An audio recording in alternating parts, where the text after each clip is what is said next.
بسم اللہ الرحمن الرحیم۔ میزاب چینل کے معزز سامعین السلام علیکم۔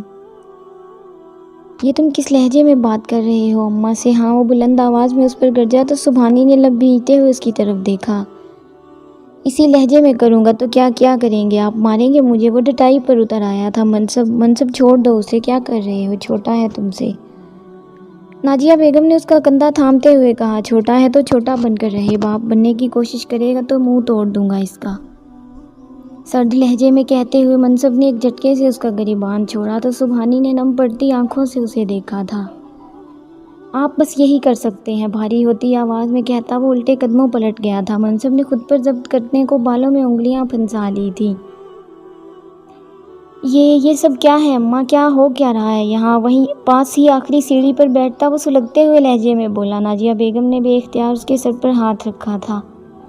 تم خود کو ہلکان مت کرو، بچہ ہے ابھی، سندل کے لیے پریشان رہتا ہے، ٹھیک ہو جائے گا انشاءاللہ۔ انہوں نے نرم لہجے میں اسے تسلی دی تھی۔ یہ تو بچہ ہے اور میری ماں کیا وہ بھی بچی ہے؟ ہر وقت بس لڑتی رہتی ہیں یا پھر روتی رہتی ہیں، میں کیا کروں اماں؟ کیسے ٹھیک کروں یہ سب؟ اپنے غصے کو ضبط کرتا وہ ٹھہر کر بولا تھا، لہجہ اذیت ناک تھا۔ سندل کا کوئی قصور نہیں ہے، وہ اپنی عادت سے مجبور ہے، تم اس کی اولاد ہو، تمہیں اسے سمجھنا چاہیے۔ وہ تم تینوں بیٹوں اور وقار شاہ کو لے کر بہت زیادہ حساس ہو چکی ہے، اسے محبت سے سمجھاؤ۔ اس کے قریب ہی بیٹھتی وہ نرمی سے گویا ہوئی تو منصب نے گردن موڑ کر ان کی جانب دیکھا۔ مجھے مت بہلائیں، یہ آپ بھی جانتی ہیں کہ وہ کبھی نہیں سمجھیں گی، وہ مجھ سے صرف اس صورت میں خوش ہوں گی کہ میں ماہی کو چھوڑ دوں۔ وہ میرے لیے پوزیسو نہیں ہے اماں، انہیں ماہی سے مسئلہ ہے، اور بالکل اسی طرح وہ میرے بابا سے محبت نہیں کرتی، وہ آپ سے نفرت کرتی ہے، وہ آپ کو بابا کے ساتھ نہیں دیکھنا چاہتی۔ یہ بات آپ کو ابھی تک سمجھ نہیں آئی؟ اذیت زدہ سا کہتا وہ انہیں اس پل معصوم لگا تھا۔ جو بات وہ بہت پہلے سے جانتی تھی وہ اسے اب سمجھ آئی تھی۔ وہ تو اپنی زبان سے ایسا کچھ کہہ کر اسے سندل کی طرف سے بددل بھی نہیں کرنا چاہتی تھی، لیکن اب وہ بچہ نہیں رہا تھا جو اس کے رویے کو نہ سمجھتا، وہ سب سمجھ رہا تھا، حقیقتاً سب سمجھ گیا تھا۔ تم اپنی ماں کو بہت غلط سمجھ رہے ہو منصب۔ بھرم رکھنے کو انہوں نے اسے بہلانے کی ایک اور کوشش کی تھی۔ وہ تمہارے بابا سے بہت محبت کرتی ہے، کہتے ہوئے ان کی آواز بھرا گئی تھی، اور اسے مہر سے مسئلہ صرف اس لیے ہے کہ تم مہر کو اس پر فوقیت دیتے ہو، حالانکہ یہ غلط ہے۔ ایک مرد پر سب سے زیادہ حق اس کی ماں کا ہوتا ہے۔ تم مہر کو مت چھوڑو، لیکن اس کی خاطر اپنی ماں کو بھی اذیت مت دو، جیسا وہ چاہتی ہے ویسا کرنے کی کوشش کرو۔ اسے سمجھانے کی کوشش میں ان کی آنکھیں بھیگ گئی تھی۔ اگر وہ چاہتی ہے کہ تم مجھے ماں نہ کہو تو تم مت کہو، کہتے ہوئے ان کی آنکھ سے پانی چھلک گیا تھا۔ منصب نے تڑپ کر ان کے ہاتھ تھامے۔ اماں ایسا مت کہیں پلیز، آپ ہی تو میری ماں ہیں۔ ان کے ہاتھوں پر سر رکھتا ہوا اذیت زدہ سا بولا تو ناجیہ بیگم نے نفی میں سر ہلایا تھا۔ یہ الفاظ تم سے وہ سننا چاہتی تھی، مجھے کہہ کر تم اس کی حق تلفی کر رہے ہو منصب شاہ۔ ایسا مت کرو، دل پر پتھر رکھ کر کہتی وہ اس کے پاس سے اٹھ گئی تھی۔ ہاتھ بے دردی سے اس کی گرفت سے کھینچ لیے تھے۔ منصب نے سرخ پڑتی آنکھوں سے ان کا بھیگا چہرہ دیکھا۔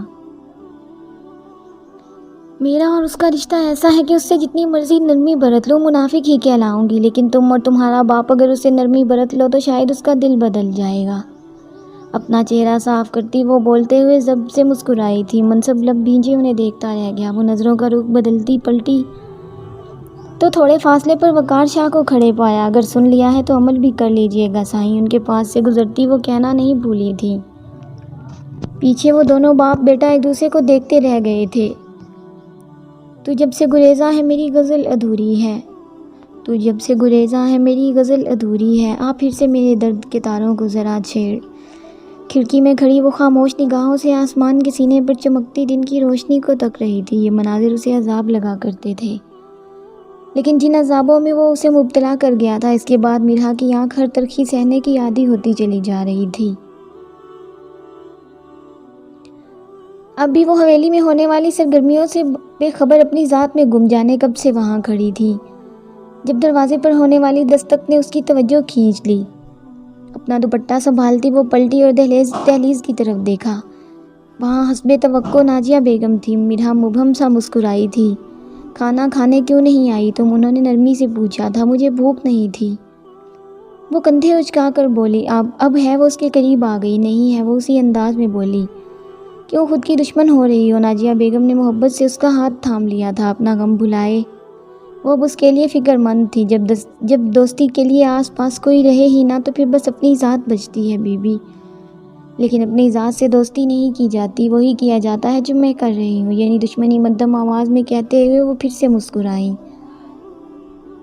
تو نازیہ بیگم نے اس کی طرف دیکھا تھا۔ وہ گیسٹ روم میں سو رہا ہے مرحا، وہ بہت آہستگی سے بولی تھی۔ مرحا کو اپنی سماعتوں پر شک سا گزرا تھا۔ اس نے بے یقینی کسی کیفیت میں ان کی جانب دیکھا۔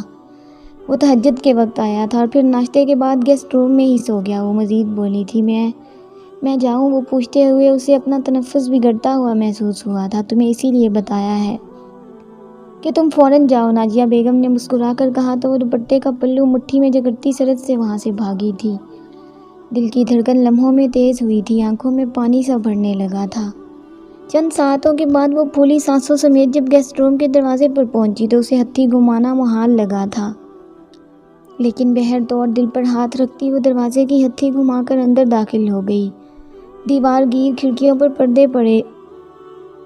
بھاری پردے گرے ہوئے تھے۔ کمرے میں مدھم تاریکی کا راج تھا۔ اے سی کی ٹھنڈک کے علاوہ چھت پہ چلنے والے پنکھوں کی ہوا نے ماحول کو سکون بخش رکھا تھا۔ مرحا نے بہت آہستگی سے دروازہ بند کر دیا۔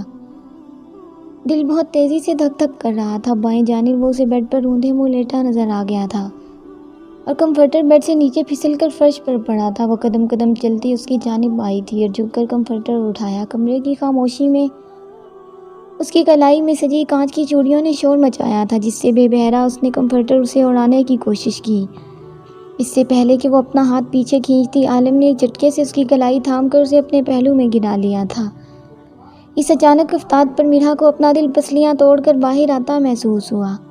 سراسیمہ سی ہو کر اس نے فوراً اٹھنے کی کوشش کی، لیکن اس سے پہلے ہی عالم نے سیدھا ہو کر دوسرے بازو سے اس کے گرد دیوار بنائی تھی۔ مرحا کی سانسیں بے ترتیب ہونے لگی تھی۔ اگر جانا ہی تھا تو آئی کیوں ہو؟ اس کی حیرت کی زیادتی سے پھیلی آنکھوں میں اپنی مندی مندی آنکھیں ڈال کر کہتا وہ اس کے 14 طبق روشن کر گیا تھا۔ میں آپ کو دیکھنے آئی تھی سائیں، وہ مشکل بولی تھی۔ تو پھر دیکھو، وہ مدھم سلگتے ہوئے لہجے میں بولا۔ مرحا کا چہرہ جھلسنے لگا تھا، کیسے وہ منمنائی بے اختیار آنکھیں میچ لیتی۔ اس کے سوال پر وہ لب بھینجے چپ چاپ اسے دیکھنے لگا تھا۔ وہ پری پہ کر گزشتہ روز و شب میں کئی بار اس کی آنکھوں میں خواب بن کر اتری تھی، لیکن ہاتھ بڑھانے پر اسے اپنے تخیل کا شدت سے احساس ہوا تھا۔ اور آج جب وہ اس کے پاس تھی، اس حد تک کہ اس کے حصار میں تھی، تو اسے چھوڑنا عالم شاہ کو عذاب لگ رہا تھا۔ وہ نچلا لب دانتوں میں دبائے خاموشی سے اسے تک رہا تھا۔ آنکھیں کھولو مرحا، عالم نے اپنی پیشانی اس کی پیشانی سے ٹکاتے ہوئے کہا۔ اس کی گرم سانسیں مرحا کو سمٹنے پر مجبور کر رہی تھی۔ اس کی جانب دیکھنا محال ہی تو تھا۔ میں تم سے کہہ رہا ہوں مرحا، اس بار وہ سخت لہجے میں بولا تو مرحا نے لرزتی پلکوں کی جھالر اٹھا کر آنکھیں کھولی تھی۔ تم جانتی ہو نا میں تم سے دور نہیں ہوں۔ اس کی گھنیری پلکوں کو تکتا وہ سنجیدگی سے پوچھ رہا تھا۔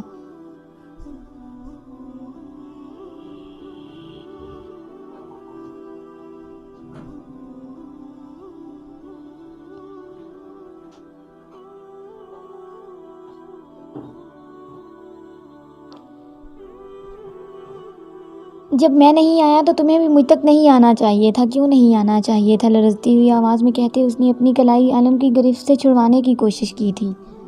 چوڑیوں کی جل ترنگ نے عالم کی سماعتوں کو چھیڑا تھا۔ اس نے محصور سا ہو کر آنکھیں بند کر لی۔ اگلے ہی پل آنکھیں کھولتا وہ اس کی طرف دیکھنے لگا تھا۔ مرحا نے بے اختیار گہرا سانس لیا، لیکن اس سے پہلے کہ وہ سنبھلتی وہ دروازے تک جا کر دوبارہ اس کی طرف پلٹا تھا۔ مرحا نے سرعت سے پیچھے سرکنا چاہا تھا۔ جب اس کی کلائی تھامتا اسے اپنے ساتھ گھسیٹ کر دروازے تک لے آیا تھا۔ سرکار، اس کے لبوں سے نکلتی دبی دبی سی چیخ کا عالم پر کوئی اثر نہیں ہوا تھا۔ نکلو یہاں سے، اور جب تک میں یہاں ہوں میرے سامنے مت آنا۔ سرخ آنکھوں سے اسے دیکھتا وہ گھر آیا تو مرحا رو پڑی تھی۔ بے اختیار نفی میں سر ہلایا۔ کس جرم کی سزا دے رہے ہیں مجھے؟ میری غلطی تو بتا دیں۔ اس نے پھر سے اندر آنا چاہا۔ مرحا، مجھے مت آزماؤ۔ اس کی طرف سے رخ پھیرتا وہ سرد لہجے میں بولا تھا۔ وہ چاہ کر بھی اس کے منہ پر دروازہ بند نہیں کر پایا تھا۔ اور آپ جو آزما رہے ہیں مجھے، اس کا کیا؟ وہ بھرائی ہوئی آواز میں بولی۔ وہ اس کی طرف گھوما تھا۔ ضبط بھری نگاہوں نے اس کا چہرہ دیکھا۔ تمہیں کیا فرق پڑتا ہے؟ تم محبت سے واقف تھوڑی ہو؟ وہ اذیت میں مبتلا نظر آ رہا تھا، اور مرحا تو اس کی جواز پر ہی دنگ رہ گئی تھی۔ محبت؟ ایک بار پھر وہی جذبہ مد مقابل تھا۔ کون سی محبت؟ پوچھتے ہوئے وہ اس کے قریب ہوئی تھی۔ گزشتہ گزشتہ شب و روز اس کی غیر موجودگی میں وہ جس کرب سے گزری تھی، اس نے اسے اتنی ہمت تو دے ہی دی تھی کہ وہ اس سے سوال کر سکتی۔ بولیے۔ اپنا سوال دہراتے ہوئے اس کی آنکھوں سے دو شفاف موتی نکل کر گال پر پھسلتے چلے گئے تھے۔ میں نہیں جانتی محبت کیا ہے، میں صرف اتنا جانتی ہوں کہ جب مجھے چوٹ لگی ہے، مجھے سنبھالنے والے ہاتھ میرے باپ کے نہیں آپ کے تھے۔ اسے پیچھے دھکا دیتی وہ کمرے کے اندر آ گئی تھی۔ میں جب بھوکی سوتی تھی تو کھانا آپ بھی نہیں کھاتے تھے۔ وہ جو انجان بنی پھرتی تھی آج ایسا انکشاف کر رہی تھی۔ میں جب روتی تھی آنکھیں آپ کے بھی سرخ ہو جاتی تھی۔ اس کے لہجے میں تکلیف چیخ رہی تھی۔ مار مجھے پڑتی تو زخمی آپ کیوں ہو جاتے تھے سائیں؟ مجھے کبھی سمجھ نہیں آئی، میں کبھی سمجھ ہی نہیں پائی۔ وہ بچوں کی طرح رونے لگی تھی تو عالم بے خود سا ہونے لگا تھا۔ اگر میں اس شخص کو معاف نہ کر سکی جس کے نام نے مجھے فقط ذلت دی ہے تو اس میں میرا کیا قصور ہے؟ مجھے بتائیں۔ میرا رونا بند کرو پلیز۔ عالم نے اس کے بھیگے گال صاف کرنا چاہے تو میرا نے اس کا ہاتھ جھٹک دیا تھا۔ رلا کر کہتے ہیں کہ رونا بند کرو، سمجھتے کیوں نہیں ہے کہ میرا اس دنیا میں آپ کے سوا کوئی نہیں ہے؟ سرکار، بھیگے لہجے میں وہ پہلی بار اس کا نام لے رہی تھی۔ نام کیا لے رہی تھی؟ وہ اس کا دل مٹھی میں لے چکی تھی۔ عالم نے بے اختیار اسے خود سے لگایا تھا۔ عالم نے اس کے بالوں پر اپنے لب رکھ دیے۔ سسکتی بلکتی میرا نے یوں ہی نفی میں سر ہلایا تھا۔ میرا باپ مر گیا، جسے ہمیشہ سے مردہ سمجھ کر میں نے اس سے محبت کی۔ وہ آج دوسرا انکشاف کر رہی تھی، لیکن جب وہ زندہ ہوا تو اس نے مجھے مار دیا۔ یہ کیوں نہیں سمجھتے آپ؟ وہ شکوہ کر رہی تھی۔ میں سمجھ رہا ہوں، عالم نے نرمی سے کہتے ہوئے اس کی پشت سہلائی تھی۔ میں میرا عالم شاہ اپنے باپ سے محبت کرتی ہوں۔ اسے الگ ہونے کی کوشش کرتی ہوئے چیخی تھی۔ چہرہ شدت گریہ سے سرخ ہو رہا تھا۔ میرا آئی ایم سوری، پلیز مت رو۔ عالم نے اسے بازوؤں سے تھامنے کی کوشش کی، لیکن میرا شاہ آپ سے مہربان عالم شاہ سے عشق کرتی ہے۔ اس کے سینے پر ہاتھ رکھ کر اسے پیچھے دھکا دیتی وہ پھر سے چلائی، جبکہ اس واضح اقرار پر عالم کا دل تھم سا گیا تھا۔ مجھے یقین ہے عالم نے خود کو سنبھال کر اسے سنبھالنے کی ایک اور کوشش کی تھی۔ نہیں کرتے آپ یقین، کوئی نہیں کرتا یقین، لیکن میرا جانتی ہے۔ میں اپنے دل کے مقام پر ہاتھ رکھتی وہ وہیں بیٹھتی چلی گئی تھی، رو رو کر، گویا اس کا دماغ سن ہو رہا تھا۔ میرا ادھر دیکھو۔ دو زانو ہو کر اس کے قریب بیٹھ گیا تھا۔ میرا نے نفی میں سر ہلایا۔ مت چھوڑیں مجھے، مت کریں مجھے تنہا، میری کل کائنات صرف آپ ہیں۔ وہ اپنا چہرہ ہاتھوں میں چھپا گئی تھی تو عالم نے اسے خود سے لگا لیا۔ کبھی نہیں چھوڑوں گا، آئی سویئر، کبھی نہیں۔ عالم نے ایک نرم سرگوشی کی تو آنکھیں موندتی وہ اس کے شانے سے سر ٹکا گئی۔ میں وعدہ کرتا ہوں کہ اپنی آخری سانس تک تمہارا ساتھ نبھاؤں گا، عالم نے مضبوط لہجے میں کہا تھا، اور تمہیں چھوڑ کر کہیں نہیں جاؤں گا، بالکل بھی نہیں۔ کہتے ہوئے عالم نے اس کے آنسو صاف کیے تھے۔ عالم بے بس سا اسے خود سے لگا گیا تھا۔ وہ لڑکی اسے موم کر چکی تھی۔ سب پتھر ہونا ناممکنات میں سے تھا۔ شہر کراچی میں دوپہر پھر سے ڈھل رہی تھی۔ کیس کی سنوائی کی وجہ سے لوگ واپس مٹھی نہیں گئے تھے، بلکہ عبدالعزیز چوہان کے شہر والے بنگلے میں ہی مقیم تھے۔ دوپہر ڈھل رہی تھی اور ڈھلتی دوپہر کے سنگ اس کا دل آج پھر مضطرب، بے کل اور بے چین ہو رہا تھا۔ طبیعت کچھ بہتر تھی، لیکن دل کا کیا کرتی جسے کسی پل سکون نہ تھا۔ یہ سوچ ہی سہانے روح تھی کہ اسے اس شخص کے بغیر جینا ہے جو اس کے جینے کی واحد وجہ تھا۔ ایک طرف اس کا مرحوم باپ تھا تو دوسری طرف جیتا جاگتا اس کا شوہر، شمس کی صورت میں اس کی پہلی محبت اور بدر کی صورت میں اس کا آخری عشق۔ کھڑکی میں کھڑی علیشا نے ایک گہرا سانس لیتے ہوئے ہوا کے سنگ اڑتا کھڑکی کا پردہ تھام لیا تھا۔ بھوری آنکھوں میں آسمان کا بدلتا رنگ دہک رہا تھا۔ کچھ سوچ کر وہ پلٹی اور کمرے سے باہر نکل آئی تھی۔ شہیر کی تلاش میں لاؤنج میں آ کر ختم ہوئی۔ وہ عبدالعزیز چوہان کے ساتھ کچھ کاغذات کی ترتیب درست کر رہا تھا۔ کیا تم فری ہو؟ اس نے شہیر سے پوچھا تو اس نے سر اٹھایا۔ خیریت ہے آپا، کوئی کام تھا؟ اس نے نرمی سے پوچھا۔ میرا دم گھٹ رہا ہے، مجھے کہیں باہر لے چلو، بے تاثر لہجے میں کہتی وہ اپنے آپ سے بیگانہ لگ رہی تھی۔ اس کے تقاضے پر شہیر نے عبدالعزیز چوہان کی طرف دیکھا۔ کوئی ضرورت نہیں ہے، وہ لگا رہی، پھر کہیں ٹکرا گیا تو کیا کرو گی؟ چپ چاپ گھر بیٹھو، انہوں نے مصروف سے انداز میں کہہ کر پھر سے قلم پکڑ لیا تھا۔ میں نے آپ سے اجازت نہیں مانگی، نہ ہی شہیر سے ریکویسٹ کی ہے۔ میں نے کہا ہے کہ مجھے باہر جانا ہے تو مطلب جانا ہے۔ بازو لپیٹتی وہ تڑک کر بولی تو عبدالعزیز چوہان کا حرکت کرتا ہاتھ رک گیا تھا۔ لب بھینچتے ہوئے انہوں نے اس کی طرف دیکھا۔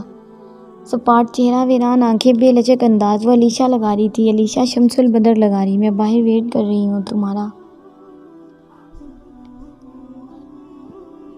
5 منٹ میں آ جاؤ، سنجیدگی سے کہہ کر وہ وہاں رکی نہیں تھی۔ وہ گئی تو شہید بھی گلا کھنکارتا کھڑا ہو گیا تھا۔ وہ تقریباً پچھلے 2 ماہ سے ہمارے اشاروں پر چل رہی ہیں، شاید اسی لیے ہماری مان کر بیزار ہو گئی ہیں۔ میں آپ سے معذرت کرتا ہوں تایا۔ سائیں پشت پر ہاتھ باندھتا وہ سنجیدگی سے بولا تو انہوں نے ہنکارا بھرا تھا۔ میں نے جو تم سے کہا تھا کیا وہ تم نے کیا؟ وہ لغاری بیل پر رہا ہو چکا ہے۔ اگر وہ کمبخت کہیں کیس کو ہائی کورٹ تک لے گیا اور اس نے پھر سے یہ بچے والا معاملہ اچھالا تو پھر مدھم آواز میں بات کرتے کرتے وہ رک گئے تھے۔ جب وہ خود منہ سے قبول چکا ہے کہ وہ باپ نہیں بن سکتا، اور تو اور اس نے اپنی پیش کردہ رپورٹ کو جعلی بھی کہہ دیا ہے، تو اب وہ یہ معاملہ کیوں اچھالے گا؟ شہیر نے کافی سنجیدگی سے کہا تھا۔ صاف ظاہر ہے کہ وہ آپا کی تذلیل نہیں چاہتا۔ اگر یہ کیس ہائی کورٹ میں گیا تو میں یقین سے کہہ سکتا ہوں کہ وہ دوبارہ اس رپورٹ والے پوائنٹ کو نہیں اچھالے گا۔ وہ مزید بولا تو عبدالعزیز چوہان کی بھویں تن گئی تھی۔ کیا تم بھول رہے ہو کہ تمہاری آپا میرے بھائی اور تمہارے باپ کی موت کی ذمہ دار ہے؟ اپنا ضبط کھو کر وہ گھرائے تھے۔ میں کچھ نہیں بھولا، لیکن سب یاد ہونے کے باوجود میں ایک معصوم کا قتل کرنے کے حق میں نہیں ہوں۔ بدر لغاری سے طلاق ہی ان کے اور بدر دونوں کے لیے سزا ہوگی۔ اس کے بعد ان کے بچے کی کفالت میں کروں گا۔ سر بلند کرتا وہ مضبوط لہجے میں بولا تو عبدالعزیز چوہان صوفہ چھوڑتے اٹھ کھڑے ہوئے تھے، اور اگر وہ خود جان گئی کہ وہ ماں بننے والی ہے تو کیا وہ بدر لغاری سے طلاق لے لے گی؟ شہیر کو گھورتے وہ سخت لہجے میں بولے تو شہیر نے نظروں کا رخ بدل لیا تھا۔ یہ تو ان کی بے وقوفی ہے کہ بدر لغاری نے انہیں اپنی جس کمی کی بابت بتایا ہے اسے سچ سمجھ کر وہ اس بارے میں سوچ ہی نہیں رہی، اور ان کی یہ بے وقوفی ہمارے کام آ رہی ہے۔ اب یہ کھیل کب تک چلتا ہے یہ وقت ہی بتائے گا۔ شہیر نے کچھ سوچ کر کہا تو عبدالعزیز چوہان نے نخوت سے سر جھٹکا تھا۔ انہیں واپس بیٹھتا دیکھ وہ اجازت لیتا وہاں سے نکلتا چلا گیا، جبکہ پیچھے وہ قلم کو انگلیوں میں گھماتے فرش کو گھورنے لگے تھے۔ کھیل تبھی چلتا ہے جب کھلاڑی اناڑی نہ ہو، اور عبدالعزیز چوہان نے کچی گولیاں کبھی نہیں کھیلی شہیر میاں۔ وہ زیر لب بڑبڑائے تھے، اگر ضرورت پڑی تو میں پہلے تمہیں قبر میں اتاروں گا اور پھر تمہاری بہن کو۔ سوچتے ہوئے ان کے چہرے پر شفقت ہی شفقت تھی۔ امید ہے آپ دوستوں کو ویڈیو پسند آئے گی۔ اگر ویڈیو اچھی لگے تو اسے لائک اور اپنے دوستوں کے ساتھ شیئر لازمی کریں، اور اگر آپ میرے چینل پر نئے ہیں تو چینل کو سبسکرائب کریں اور ساتھ میں لگے گھنٹی کے بٹن کو ضرور دبائیں تاکہ ہر نئی ویڈیو کا نوٹیفیکیشن آپ دوستوں تک سب سے پہلے پہنچ سکے۔ ملتے ہیں نیکسٹ ویڈیو میں، تب تک کے لیے اپنا خیال رکھیں اور دعاؤں میں یاد رکھیں۔ اللہ حافظ۔